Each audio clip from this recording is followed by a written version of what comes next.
Hello and welcome to another edition of Bad Pitch Energy. How are you this week, Robyn? I'm doing great, Thomas. How are Good. I'm you? wonderful. It was a relatively easy week. The best part of the week, though, is coming home from work, making dinner, and having a baseball game to watch. It is officially that time of year where evenings are no longer lonely. They're filled with one, two, maybe even sometimes three baseball games. And it's been great. It's been great. I loved actually having baseball back on my screen. I've just also been dealing with some cats with tapeworms. Long story. So I'm happy to be back to Parenting. baseball, just parenting, being a cat mom, checking my kitties' butts every day. So, it's also tax season. Happy tax season. Happy tax season. I actually debated on not doing my taxes this year. Really? Yeah, and protest. Ah. But then I realized the government actually owed me money. So, there you go. exactly. I had to do my tax returns so I can get my money back. That's great. I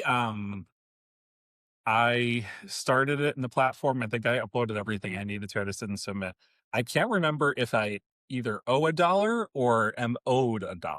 Oh, But no. I've never been this close before. Wow. Like, it is $1 in either direction. I'm like, I'd rather have the money during the year than the government having the money. So, Right. But it is always nice to get that refund check. Right. Also, happy Easter to those who celebrate. Yes. We are recording Yes. on Easter Sunday. Yes. Everything's closed down here. Everything is closed. We're definitely in the Christian South.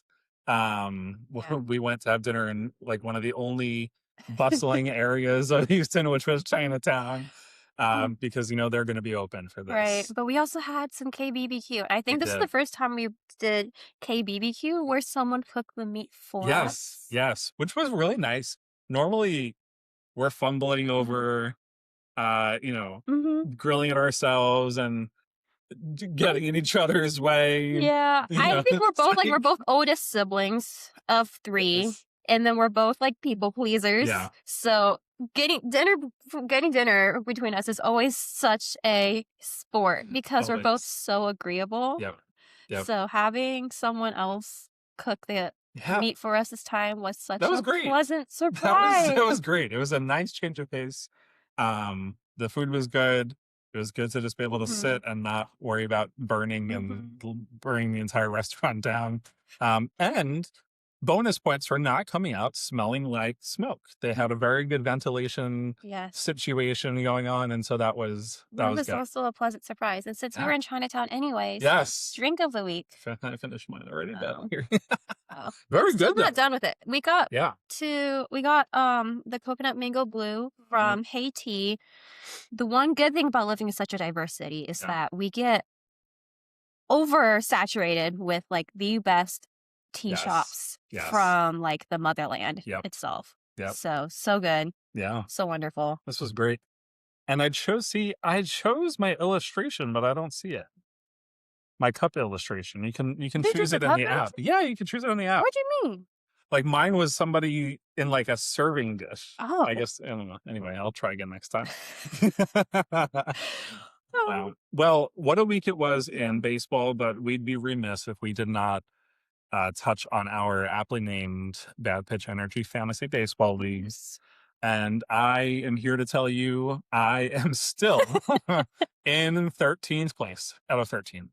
And it is the basement. You don't appreciate it. I was at the top all last season. Now I'm in the basement. Robyn, it sucks. It is rough out here. Rough. I'm still in the same boat as you. I did somehow make it up to 3rd at some point this week, but I am now down back in the middle. I'm going to be losing points again today. I think I'm sitting at negative 20-ish for the day. Just because my pitchers just keep imploding. My offense seems to not know how to hit a ball and they keep striking out. Oh my goodness. And then I'm also helping my sister run hers. So she's sitting happily like bounced between 2nd and 3rd. Oh wow. Losing her mind. She's like, Robyn, Nick Hurts is so bad. What should I do? And so here I am trying to help her set her lineup, pick up people who I wanted for myself. Handed them to her on a silver platter. Like, here's Ryan or her, and you should probably pick him up for the time being. Rough. Rough. So Yeah, I am between the first place and the last place. It's over 400 points that separate ooh, myself and our first place team right now, which is rough. And I regret to inform you, Fidel had a pretty good day, and I think he's going to take over he's fourth place. definitely going to be taking. Yeah, He's definitely jumping over you're going to me. be bumping down a couple. That's I'm in the I earned negative points today. Yeah. That's what happens. First place. Who's does just I mean he wanted us to Yeah. mention it. Brian's in first. Yeah. So He's doing great. he's doing great, and he doesn't know why. So that's even better as He I'm asked out for this here. special shout out As too. I'm out here, and people doing all this research, and just every move I make is toxic and brings me down even But more. overall, you've had a good day today. I've had a good day. I Brett mean, Ricker things are hit trending. you Yeah. a 3-run home run. Yes. At the expense of an Astros win, unfortunately. But But yeah, I just like I said last week, hopefully next week we're sitting here, we're talking about how I moved to 12th place and started from the bottom, and hopefully still at the bottom. hopefully we get there, but we're still here. You know, it's only week 2. It's only week 2. Only week 2, but enough time has passed now where teams have started to develop their identities. Players are off to hot starts or cold starts. And let's talk about the Astros, because while they, they're playing decent baseball, they really have had an offensive outbreak since we last recorded an episode. Yeah, no, the Astros are the best offensive team in the entire MLB right now. As of, I would say Sunday morning when the stats came out, I don't think it factor in today's game yet, Right. but they were tied for RBIs, first for runs, first for on-base percentage, first for slug, first for OPS, first for hits, first for second base, Wow. first for in walks. Like, they are literally on top of the league in almost every single category in terms of offensive production. Wow. Your dog is also back. He is back. So, like, that means that's, I want to say, and actually, I really do think part of it was injuries, but also part of it was our hitting coaches. Yeah. I think and also say our hitting coaches was the reason why for how poorly our offense performed last year. Because even Mauricio is doing well, Jesus Sanchez is doing well. Yes.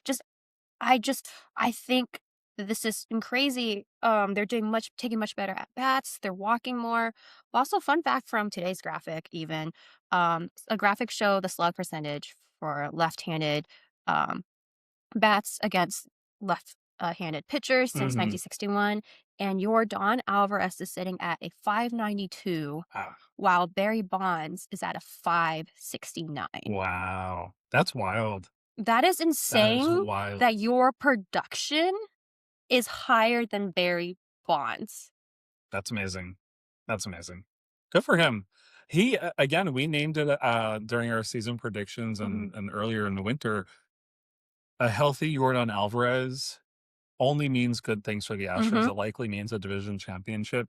He is just that good. And I think we saw what happened last year when he was a bit off, but also just like extremely unhealthy, injury prone last year. I am so excited to see him continue to hopefully lead this, although he did strike out in a big moment today, but that's okay. You can't be perfect. But yeah, he's been solid. That's been really, really great to see. Yeah. Love it. Some not so good news. Well, let's stay on the good news train for the Astros. Swept Boston at home. They won five straight before they went to Sacramento. Yeah. Great series. Definitely really demoralized the Red Sox. Right. But we did receive some not so good news today, Robyn. What was that? So my baby Hunter Brown went on the IL-15 for right shoulder inflammation. So it's retroactive to April 2nd, but I think he was feeling some discomfort after his game against the Red Sox. Yeah.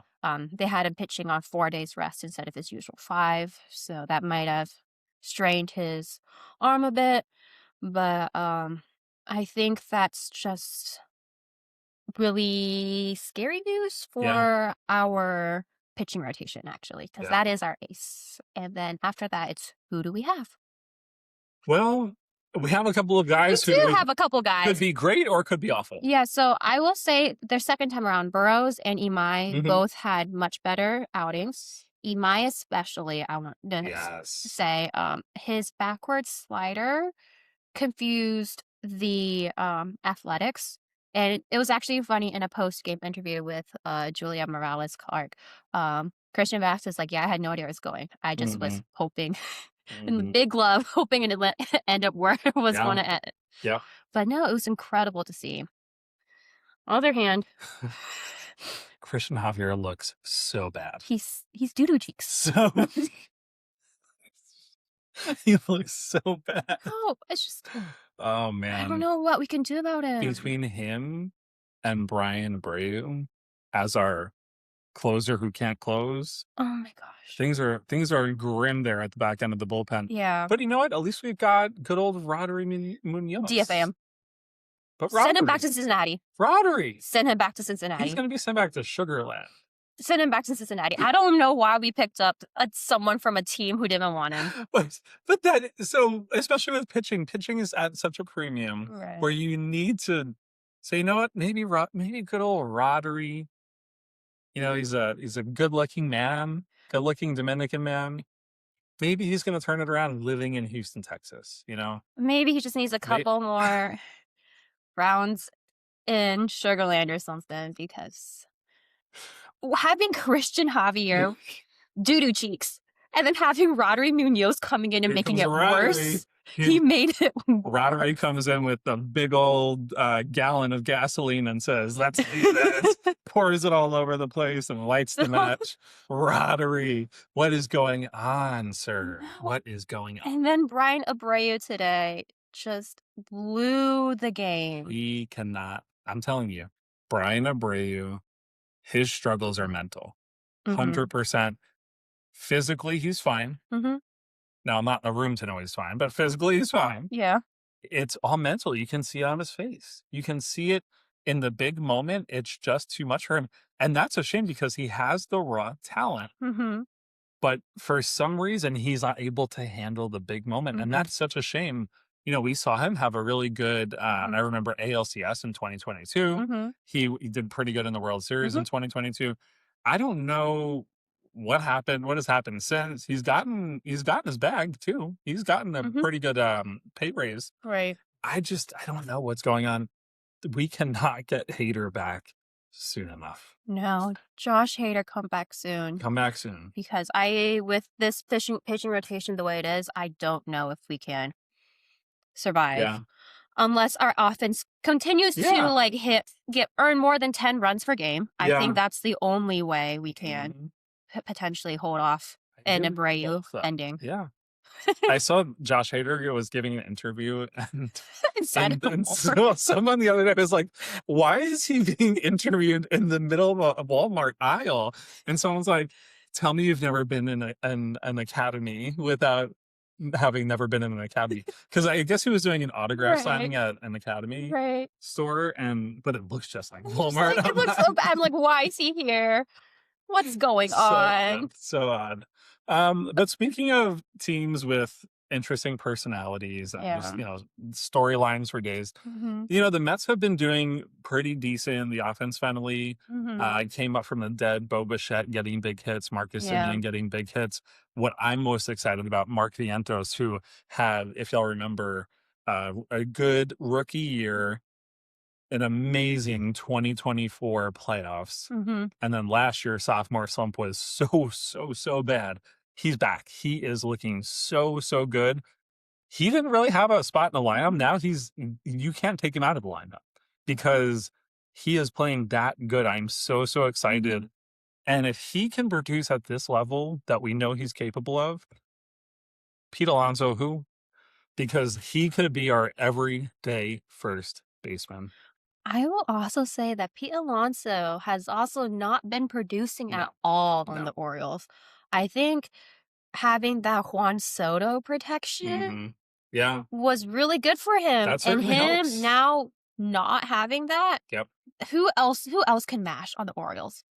Literally no one. Yeah. So when it's just him, they're going to throw around him, and then he's not going to hit his home runs. Yeah. Yeah. It's interesting. I mean, at the end of the day, he'll probably hit 30 home runs. A lot of them are always meaningless. I hate to say it. He's the king of the solo home run. Um, but we do have, speaking of Juan Soto, unfortunately, he is currently injured.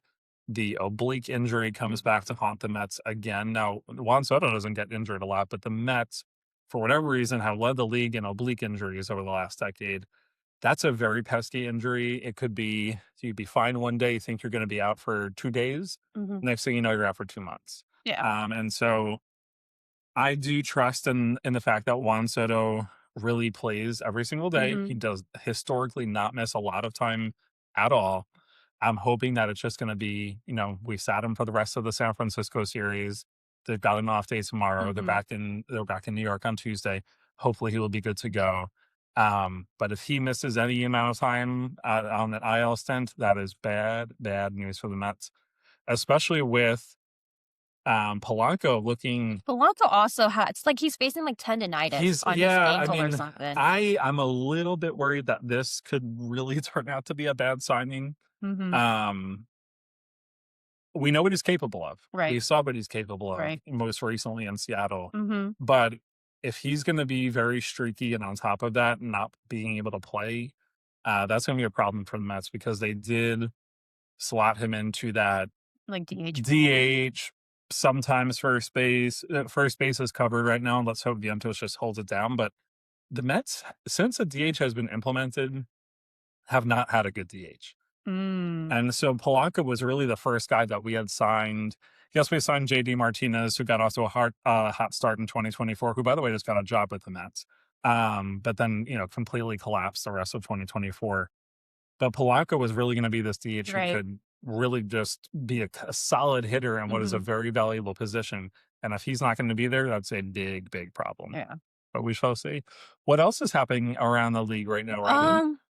So what is going on with the Blue Jays? I did not expect them to get swept at all by the White Sox. By the White Sox? No, okay, I will say it is Easter weekend, and the White Sox are clearly the Pope's team. Yes. So, maybe they had a little bit of... Maybe he called in a favor. Maybe he called in a favor, but the Blue Jays have just not looked good. Yeah. They aren't hitting the way that we've seen them hit.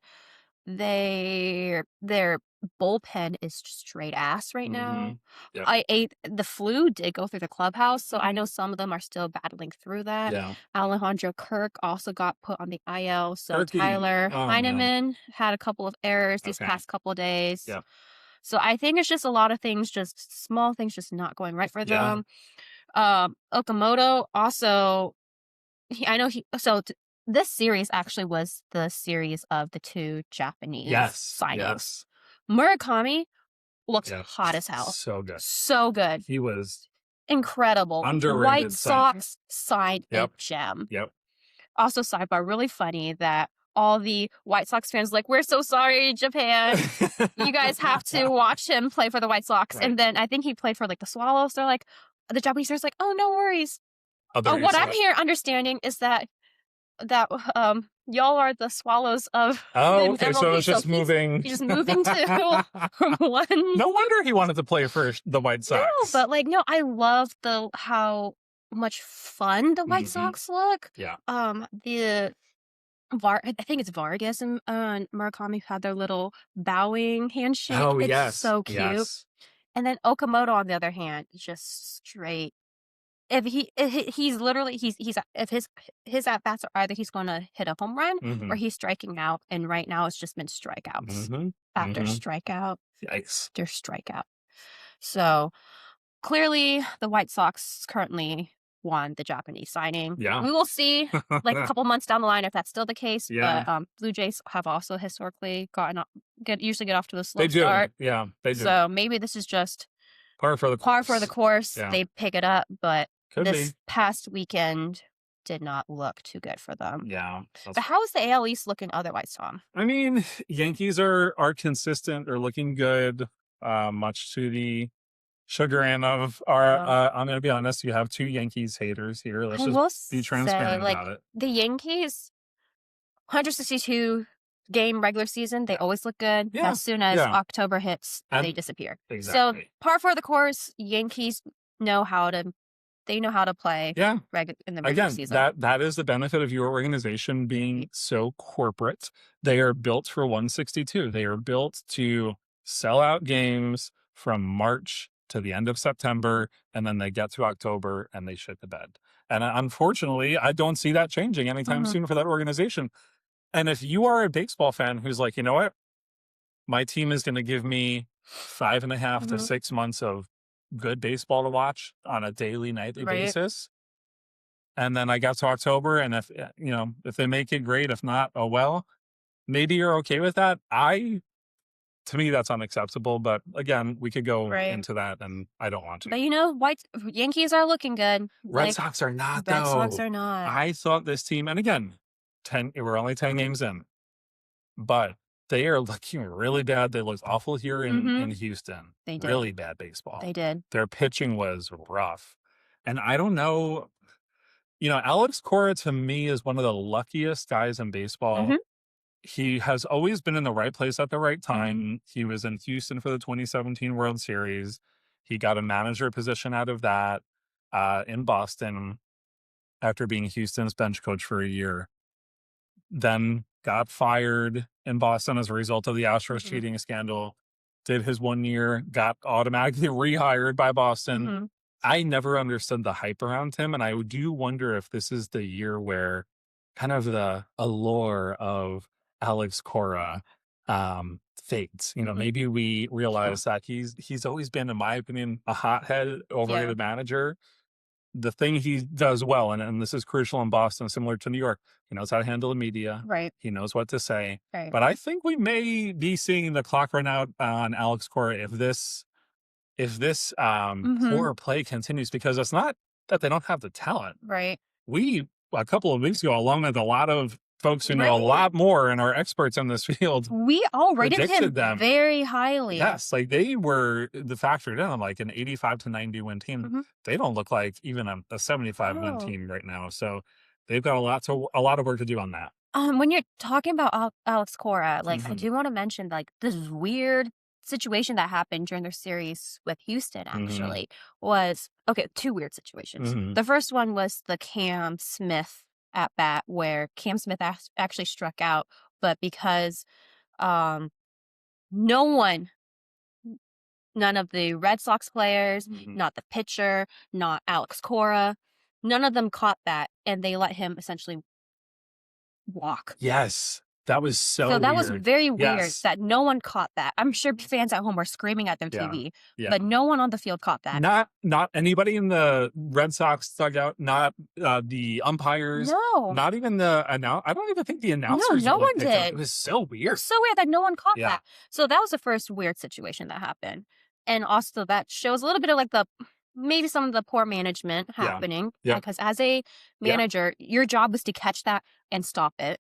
And also, your job as a manager is to put guys in place, bench coach, hitting coaches, whoever, who are there to catch your mistake when you slip up. And so the fact that nobody got it is insane. So that's one weird thing that happened. The second weird thing that happened was Carlos Narvaez.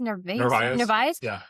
He was scratched from a start. And then the only thing they said was something like, this is a personal issue, it's not a disciplinary thing. Alex Cora said something weird and just became a little weird non-story, but it's definitely part of that. Something's going on in that clubhouse, and I think Alex Cora might be at the center of it. Yeah, he's always been. Did you know he and the Astros TV announcer Jeff Blum almost got into a fight on the team bus? I did not. All over. Apparently, Cora likes to be one of the guys. And Jeff Blum was like, can you turn that music down? Because he was blasting it.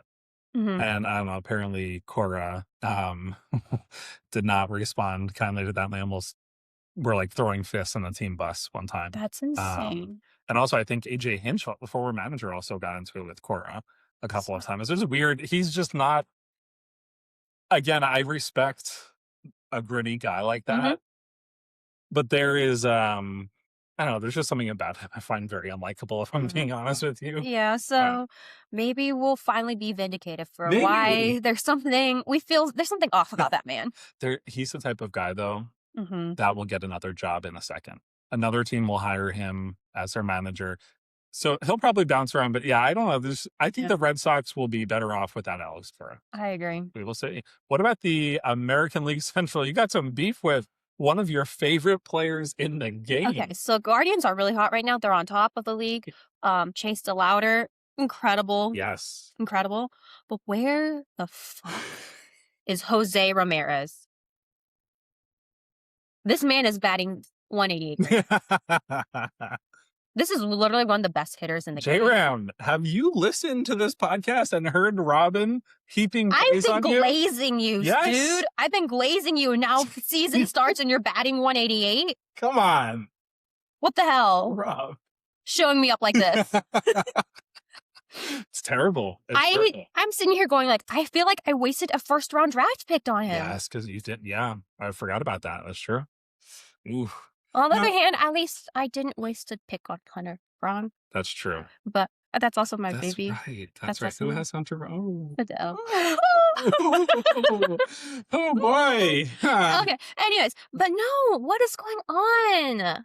This is literally one of the best players in the game. He's disappeared. He may just be off to a cold start. He might be like, I do remember him being off to like a colder start last year as well, and he did pick it up, but he's like Francisco Lindor. I always eyes full to start the season. Come on. Rough. Doubleheader today and felt like you didn't even perform. That's crazy. That's crazy. Anyways, also from the Detroit Tigers, Justin Verlander hit the IL as well for hip inflammation. Which is no surprise. Early season stint for JV has been very common the last few years.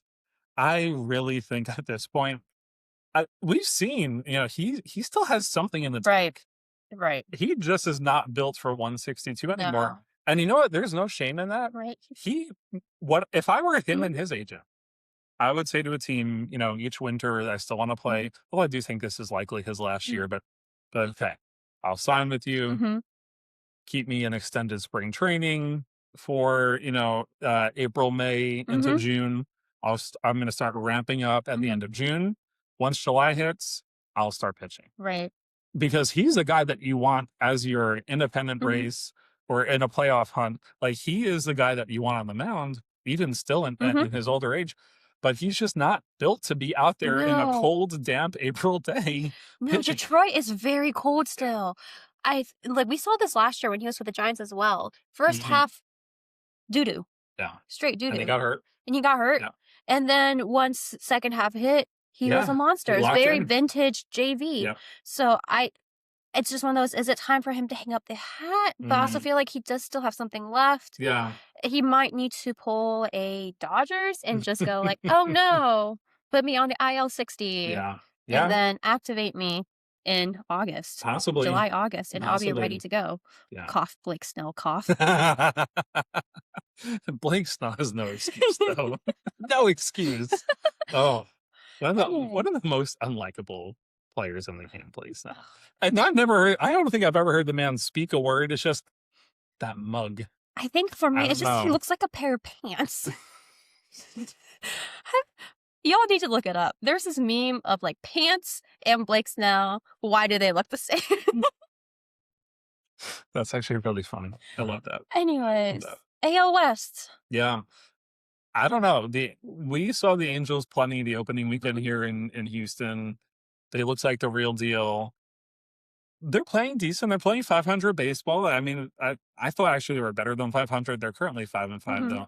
But Joe Adell made 3 sick catches yesterday against the Mariners. He robbed them. He robbed them thrice, 3 times, and one of them was if you remember, I don't think you would, but like growing up, the play of the generation was Derek Jeter diving into the stands. You've probably seen clips of it. I've seen clips of this. And to me, it was like very much similar in that way. And the picture of him from a player in the stands who's seated behind where he jumped in and stood up, holding the ball in his hand to show that he made the out is going to be number one, that will be the picture that defines his career. Yes. And could go on to win 10 World Series.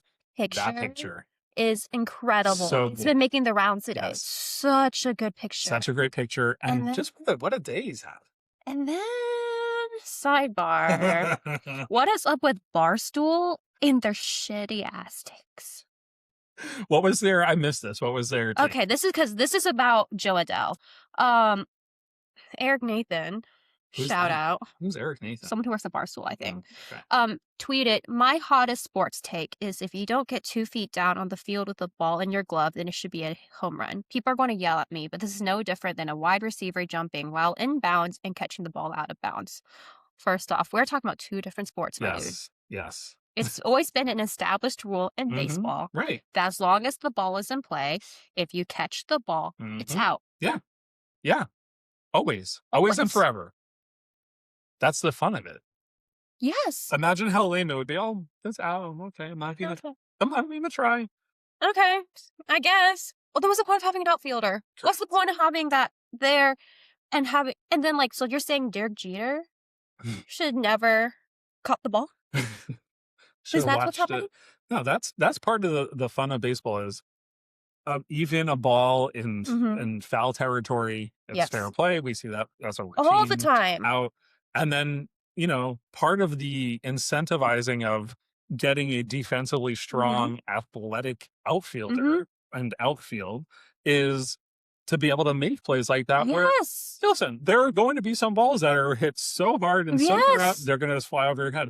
But there are some that are still close that, hey, if you can jump, and you can catch it. You can make that catch. Have you also seen the ones where outfielders are literally scaling walls to make catches? Yep. That's baseball. Yep. I agree.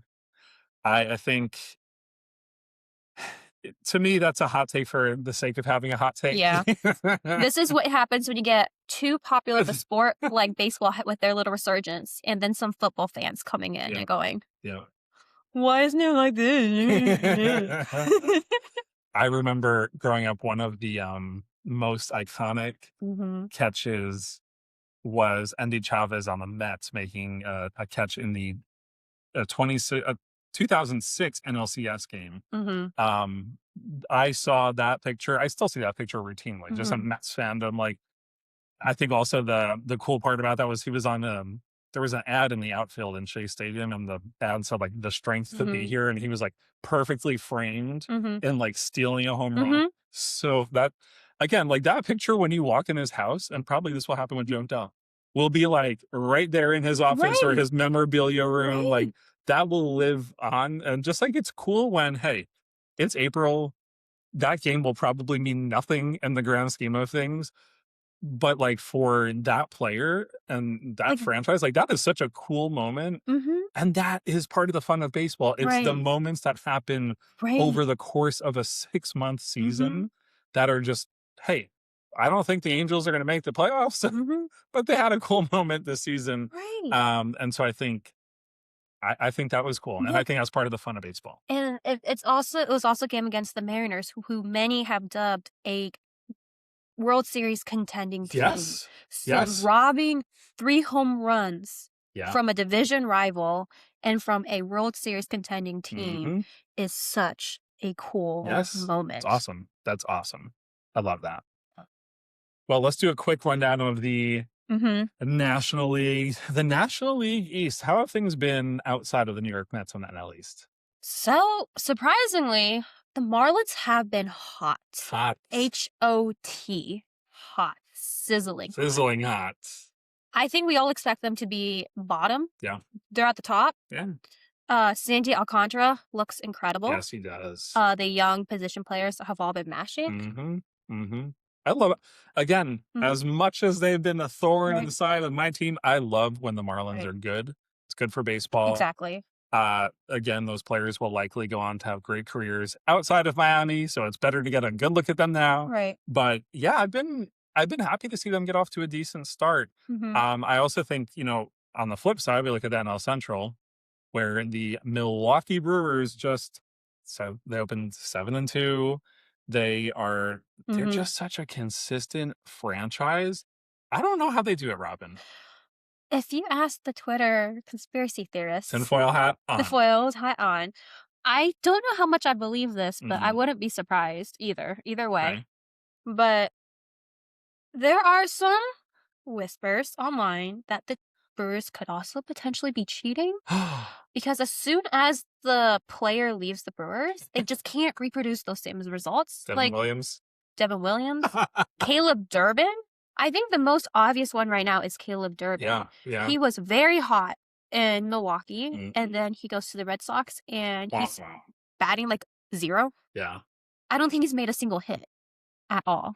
Yeah. In these 10 games. That's a conspiracy theory. I'm saying that is a conspiracy. That could have some legs. So I'm not. Well, and I'm not saying that is true or false. So don't come for me. Their choke job every October. They are the Yankees of the National League. Yes, because they always do so well during the regular 162 games, and then October hits, and it's like they all forgotten how to play baseball. I will say this. David Stern's boy genius, who is the GM of the Brewers for quite a long time. If you were cheating with the Brewers, can you please cheat with the Mets? I don't care what it takes. I just want to win. So bring the cheating ways to the Mets, please. Maybe Freddie Peralta is bringing it with him. Well, maybe, and I hope Freddie's. If this conspiracy theory is true, I hope Freddie is the exception because I need him to be not just good, but great. Yeah. No. So I hope he's the exception to the rule. And what about the most boring league in baseball? Oh, Lord. The NL West is just to be expected. Dodgers on top, Giants on the bottom. Enough said. No, nothing. Enough said. Colorado Rockies, though, being, they're a little pesky team every once in a while. Yeah, they are. Yeah. They're right. They're coasting in the middle right now. Yeah. Giants look so bad. They still haven't figured out how to hit. Yeah. They look awful. I don't know. I think I'm a little worried for our guy Buster Posey over there. Unique, very recent position player who's running the entire organization. Very unusual. Yeah. They're just not built for it. I don't think they're built for it. Their offense looks dreadful. I did think he kind of cooked with the Devers trade, but it's not paying off right now. Yeah. I just think there's something. Maybe it's Tony Vitello. Maybe, I don't know. Maybe they need better coaching staff. Yeah. But yeah, NL West is the NL West. What can we say? It is what it is. All right, Tom. I think it's that time of the week. What is your wild pitch? Yes. So we have spoken before on the show about the pace of play and how overall we are very, very happy about the changes MLB has made in recent years to the pace of play. I think when we were at that college game here in Houston during a college tournament, we were bored to tears during a very, very long baseball game. And we were like, man, Rob Manfred, you were cooking with those changes. There is one thing, though, that I miss, and that is the intentional walk. Yeah. When you used to actually have to throw 4 balls. Because it was never a slam dunk that pitcher wasn't going to throw a wild pitch. That pitcher wasn't going to balk. So I think, to me, let's think about how many times on average a player or a player on the team is intentionally walked.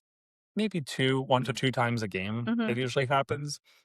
And so for me, the risk that can come with, throwing 4 balls, 1 getting away, that can change the outcome of a game. And I love that part of baseball. It is a little bit boring now with just the 1 pitch out. Okay, take the base. Yes, maybe it saves about, 7 to 9 seconds. But to me, it kind of takes some of the fun out of the human element of baseball. So if I could make 1 tweak to the pace of play changes, it would be that you actually have to throw 4 balls on an intentional walk. Again, it can only have a fun impact on the dynamic of a game. You maybe also have a batter who just is swing happy, and you end up striking him out instead. Could be. I mean, would be very unusual. Very unusual, but hey. The option would be there. Yeah. What about you, Robyn? What is your wild pitch? Okay, so I mentioned a participation trophy-esque topic that was hot earlier with the take of if it goes out, it's a home run. I Mhm. think there's been another one going around as Yeah. well where it just feels very participation trophy, and I don't agree with it. I think the ABS system challenge system works perfectly the way it is. Does it suck when an ABS call doesn't go your way? Of course. Yeah. Of course. We had one happen to us a couple of days ago where we thought Altuve was going to walk, but turned out like a very, very tiny sliver of it grazed Sliver. the strike zone. So it's a strike. Yeah. But we as fans for a very long time have been demanding a systematic way to overturn bad calls. And so you have these rules that's always been set. If it touches the strike zone, it's a strike. Mm-hmm. So it doesn't matter if it barely grazes it. It doesn't matter if the whole ball's inside of it. A strike is a strike is a strike. Mm-hmm. So as soon as you start trying to quantify how much of a ball should inside the strike zone should count as a strike, you're now changing what the strike zone is, and now you are setting arbitrary limits to what counts as a strike. So if you say 10% of the ball should be inside the strike zone, what happens if it's 9.99%? What happens if it's 10.0001%? Yeah. So you're now adding more arbitrary rules to defining a strike. Sure.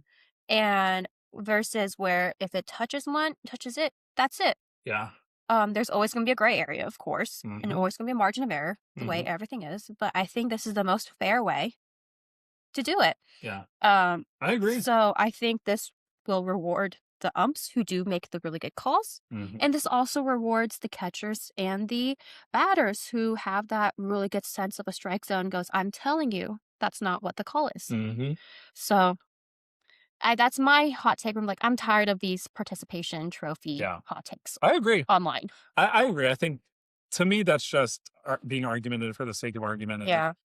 Listen, as much as I could be like, ooh, yes, that ball was only a fraction of a fraction of a fraction of 1% inside the strike zone, it was still inside the strike zone. And if that was, if the catcher or the hitter or in that case, it would be the catcher or the pitcher, right? Wants to challenge it, good on them for having such a good eye for what the strike zone is, to be like, you know what? Hey, there's a chance that I'm wrong about this, but there's also a chance that I'm right, and this could be a big moment to strike out this guy. And that, again, I respect that. We can't argue with the data on that. We cannot. Right. But I will say, like, this happened both in the Houston Red Sox series and then this weekend in the Mets Giants series. It was so painfully close. Like, it was just literally the tiniest little piece of the stitching of the ball was in the strike zone. But hey, that is how the system is built, and we have to go with how the system is built. It also creates these great fan moments of all celebrating together or all like booing together. I have loved that dynamic of being in the stadium and watching it live in real time and getting live and real time reactions. That has been an unexpected, fun element that's been added to this whole ABS. What I think is one of the best things baseball has done in the last 20 years. I agree. And then can we also, just to add, keep showing the faces of the players when they review the ABS challenge? I love the reactions and all the faces they make to see how, especially when it's such a bad challenge. Such a bad challenge. Ben Rice. Ben, come on, Ben. Jazz Chisholm Jr. Their faces when they realize, like, oh shit, I just wasted one. Yep. You could also just be like Roddery. Tapping away. I just meant to itch my head. It was just an itch. Oh, what a mess. Love that. I love it. I love the challenge. Yeah, it's fantastic. It's fantastic. Well, on that note, Robyn, thank you as always for joining us on another edition of Bad Pitch Energy. We'll catch you all next time. We'll see you next week. Bye. Bye.